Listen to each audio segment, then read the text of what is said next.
Olá, me chamo Camila Clemente, sou do doutorado do PPGL da UFSCar, orientada pela professora Flávia Irata-Vale e com a coorientação da professora Renata Engels, da Bélgica, que inclusive foi uma das orientadoras, assim, pessoalmente, porque conseguiu uma bolsa pelo CapSprint, aí pela UFSCar, e passei 6 meses fazendo pesquisa na Bélgica com a professora Renata, daí que começou essa coorientação.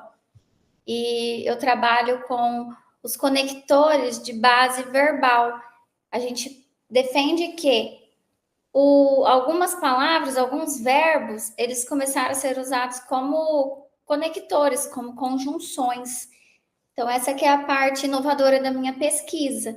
Eu estou defendendo ali que surgiu novos significados, novas palavras. Por exemplo, imaginando que as pessoas têm usado como conector condicional para imaginando que vai chover, não vou amanhã.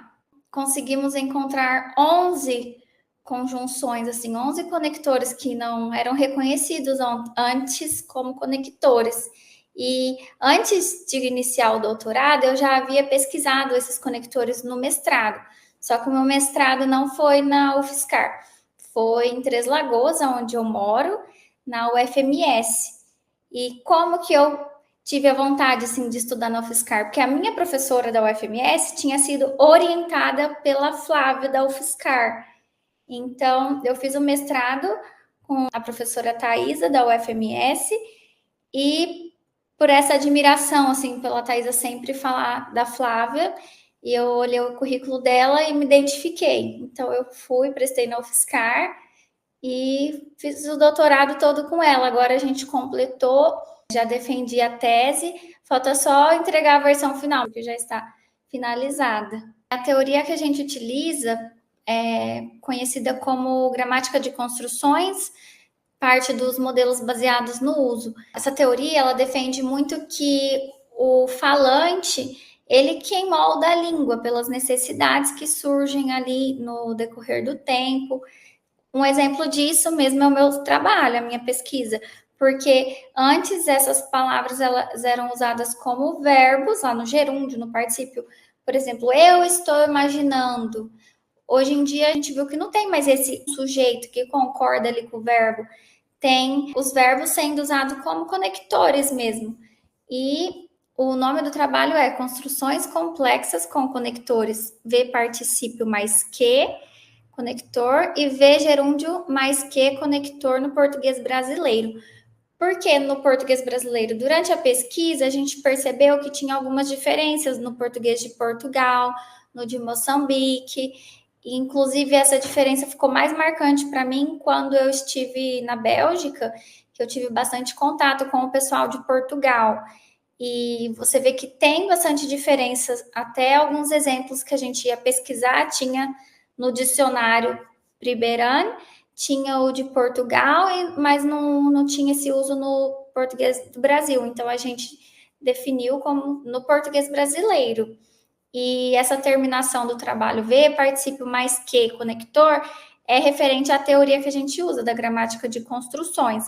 Tem que colocar nesses slots, porque a teoria defende que a soma do verbo no particípio mais o que forma o conector. Eu não posso considerar só o verbo no particípio, eu não posso considerar o que separado. São os dois juntos que conseguem desempenhar a função de conector. Só para dar mais exemplos para vocês, verbos no gerúndio. Assumindo que, considerando que, entendendo que, imaginando que, pensando que, sabendo que, sendo que, supondo que. Que se tinha conhecimento na literatura, era o supondo que, o considerando que e o imaginando que. Só que foi, por exemplo, parte da minha pesquisa do mestrado. A gente acreditava que esses três tinham valor só condicional. E agora, na pesquisa do doutorado com a Flávia, a gente encontrou condicional, causal, concessivo, até conclusivo, aditivo, adversativo. Então, vários outros significados que nem era esperado. e as outras conjunções que já tinham conectores, né, no particípio dado que, posto que, visto que. Essas três, elas já eram conhecidas como conectores, mas acreditava que elas tinham valor causal, concessivo. O concessivo, ele assim, tinha uma dúvida ali entre os pesquisadores, muitos acreditavam que não. Tanto é que na minha defesa, uma professora até falou, nossa, você conseguiu mesmo provar que ele tem valor concessivo, uma coisa que a gente não esperava. Então, o particípio já era assim mais conhecido, mais fechado. O que foi mesmo o up da pesquisa foi os conectores no gerúndio, que a gente encontrou muitos e com muitos significados. No início da pesquisa, a gente acreditava que os verbos no gerúndio seriam mais usados para condicionalidade e os verbos no particípio para causalidade, porque as bases desses conectores, dado que, posto que, visto que, são factuais, eles remetem a informações mais factuais. E realmente se provou que o verbo no particípio, ele até começa lá como concessivo, no corpo mais recente, ele foi encontrado só causal, então se especializou em causal. Já os verbos no gerúndio, não.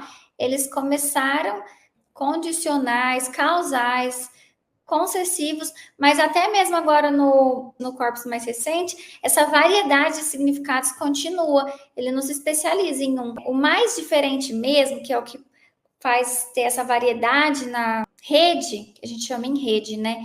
É o sendo que, porque é o sendo que tem o aditivo, o conclusivo, e como ele tem muito, ele é muito recorrente na língua, então ele acaba que representa o grupo como um todo, assim. Então a gente fala que os verbos no gerúndio têm essa variedade, mas eles ficam ali mais entre causal, condicional, o sendo que abre mais esse leque de significados, que fica conclusivo, aditivo, adversativo, explicativo. Nós utilizamos os corpora now e historical do corpus do português, porque essas palavras que nós pesquisamos, elas são muito específicas no discurso. E no corpus do português, online, a gente conseguia restringir para pesquisar só essas palavras. Até no início a gente conseguiu mais de 10 mil dados, teve que fazer uma limpa até chegar no 1917, se eu não me engano, dados. E além do corpus do português, foi até uma dúvida que teve na minha defesa, foi bem questionado. Nós usamos o ADES, e foi bem questionado na tese, porque esse é um corpus voltado para o espanhol, e a nossa pesquisa está bem clara ali no título, português brasileiro. Só que, como que a gente escolheu esse corpus? Porque ele é muito utilizado na Bélgica, onde eu estive por 6 meses, pelo português e o espanhol terem a mesma língua mãe, para isso que a gente usou o ADES, na verdade, para categorizar a semântica das bases verbais. Agora, após a finalização do doutorado, eu sou apaixonada por estudos, eu pretendo continuar com o pós-doc e continuar trabalhando. Sou professora de inglês, também gosto muito.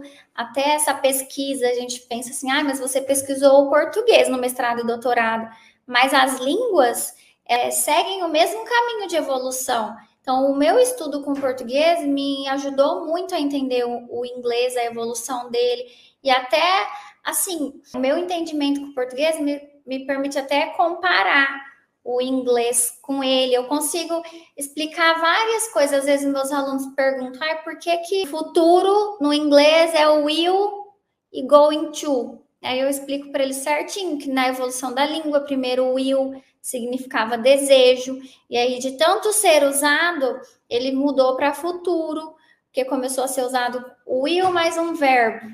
E aí ele mudou para futuro.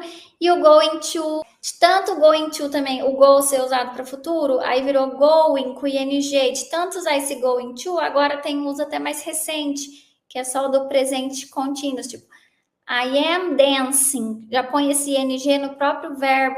Então, foram coisas que eu aprendi depois do mestrado e depois do doutorado, que antes que eu era professora sem mestrado, sem doutorado, eu não tinha esse conhecimento do porquê que tinha aquela gramática. Hoje eu tenho muito mais conhecimento, eu entendo por quê, não só decoro a regra, e meus alunos gostam bastante disso. Então, eu pretendo sim continuar pós-doc, eu acho que vai só acrescentar tanto a minha vida profissional quanto a minha pessoal também.